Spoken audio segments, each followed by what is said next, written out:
Sabi pala yung tides everlasting. Oo siya. Sa kanya ko narinig.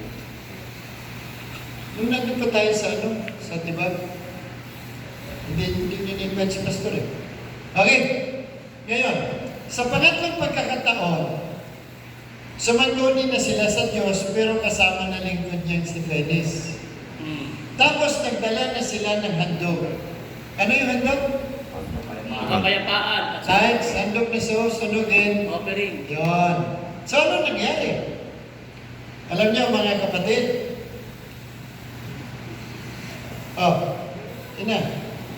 Ilan yung napatay nila? Nagtagumpay na sila. Sige, basahin ko na lang. Sino ba tagabasa natin? 18, 19, o sa 20 na tayo. Ng Judges.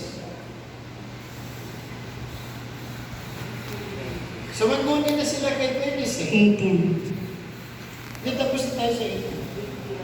Sa 20 na, sige na. Pinaharap nila sa lungsod ang kanilang hukbo upang ito'y salakayin. Ngunit nilabas sila ng mga Benjaminita at bago gumabi ay nilagasan ng 22,000 na kawal.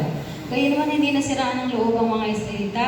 Kinabukasan muli silang kumanay sa dating lugar. Ngunit bago magsimula ng labanan, dumulog muna sila kay Yahweh sa tabernakulo ng Bethel at mag-aapong lumuha.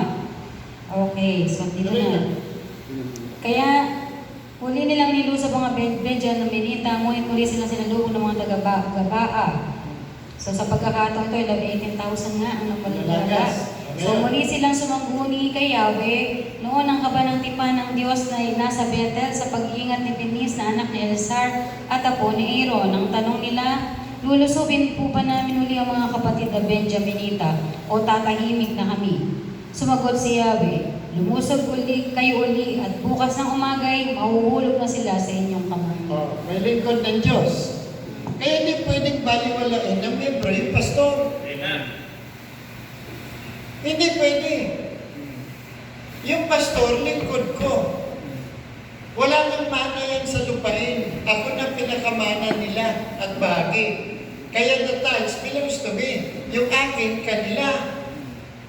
Kaya pag dinadala ninyo yan, ihandog, yan ay para sa lingkod ko na galing sa puso ko.